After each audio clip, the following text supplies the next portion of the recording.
Is your child struggling to fall asleep at night, waking frequently, or seeming tired even after a full night in bed? The problem might not be what you think. Research in sleep science shows that certain common bedtime habits that seem harmless or even helpful are actually increasing your child's cortisol levels right when their body needs to be calming down. This stress hormone spike is making it physiologically difficult for their brain and body to transition into restful sleep, and the habits causing it are happening in loving homes every single night. If bedtime feels like a battle in your house, or if your child's sleep quality concerns you, understanding these 3 specific patterns and what they're doing to your child's stress response system can change everything about how your evenings unfold.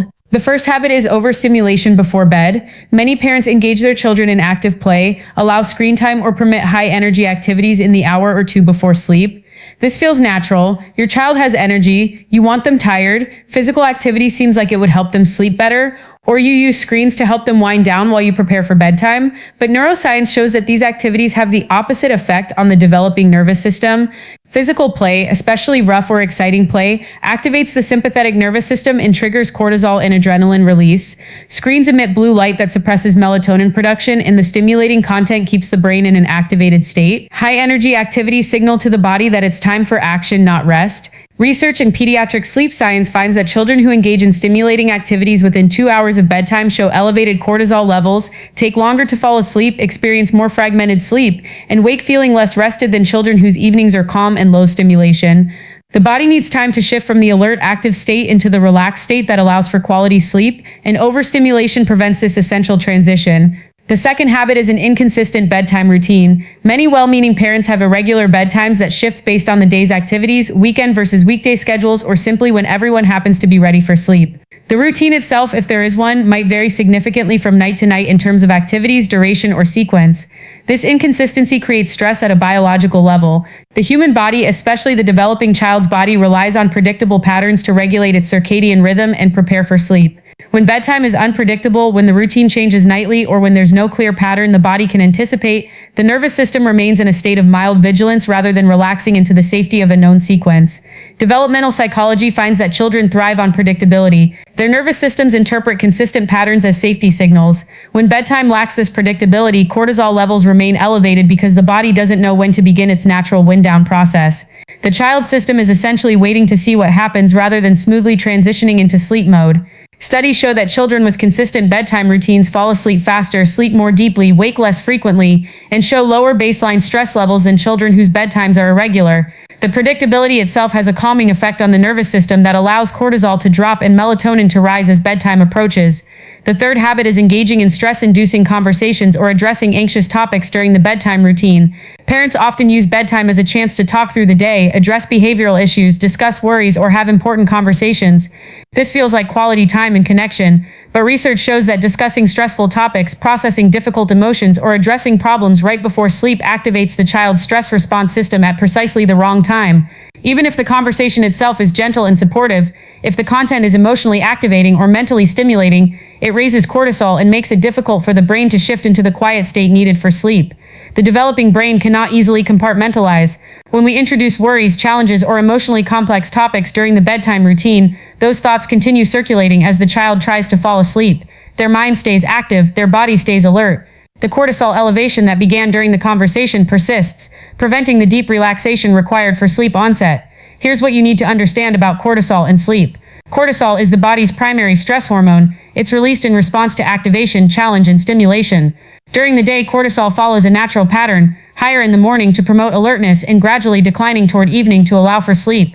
Quality sleep depends on cortisol being low while melatonin, the sleep hormone, rises. When we engage in habits that spike cortisol in the evening, we're working against the body's natural rhythm. The child's system is trying to prepare for rest, but our bedtime habits are sending signals that keep the stress response activated. This creates a physiological conflict that makes falling asleep difficult and sleep quality poor even when the child eventually does sleep. Children with chronically elevated evening cortisol often struggle with sleep onset, experience lighter and more fragmented sleep, wake more easily, and show signs of sleep deprivation even with adequate time in bed. The quality of their rest is compromised by the stress hormones that should have been declining but instead remained elevated due to bedtime habits. What to do instead starts with creating a calm, low-stimulation evening environment. At least 1 to 2 hours before bedtime, shift all activities to calming, quiet engagement. Reading together, gentle music, quiet play with simple materials, drawing, bath time with dim lighting. These activities signal to the nervous system that the day is ending and rest is approaching. Remove screens entirely from the bedtime routine. The stimulation and blue light exposure make it physiologically difficult for the body to produce the melatonin needed for sleep. If your child has been using screens to wind down, replace that time with one of the calming activities mentioned. The transition may take a few days, but the impact on sleep quality will be significant. Establish a completely consistent bedtime routine. Same time every night, including weekends. Same sequence of activities, same duration. The predictability becomes a powerful signal to your child's nervous system that sleep is coming. Their body can begin the wind-down process because it knows what to expect. Cortisol begins dropping naturally as the familiar routine unfolds. The routine doesn't need to be long. 15 to 30 minutes is sufficient. What matters is the consistency and the calming nature of the activities. Bath, pajamas, brush teeth, read 2 books, lights out, the same every night.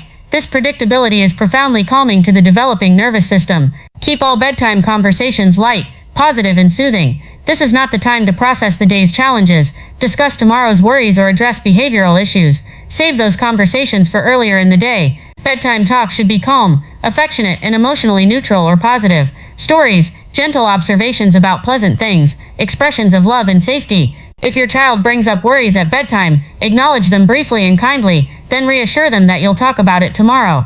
I hear that's on your mind. We'll figure that out together in the morning. Right now it's time for your body to rest. You're not dismissing their concern, but you're protecting their sleep by not engaging with activating content when cortisol needs to be dropping. The impact of these changes on sleep quality can be dramatic. When evening cortisol levels drop naturally because the environment and routine support that biological process, children fall asleep more easily, sleep more deeply, wake less frequently, and feel more rested in the morning. Their behavior often improves during the day because they're getting the restorative sleep their developing brain and body require. Sleep quality affects everything from emotional regulation, to learning capacity, to physical health. When we create bedtime habits that support the natural decline of cortisol and rise of melatonin, we're giving our children one of the most important foundations for their overall well-being. Start tonight. Choose calming activities for the evening. Establish a consistent routine. Keep bedtime conversations soothing. Watch how your child's sleep begins to improve as their nervous system learns it's safe to truly rest. If this information helps you understand your child's sleep struggles differently, share it with other parents who might be facing the same challenges. And stay here for more science-based guidance on supporting your child's health and development in ways that work with their biology rather than against it.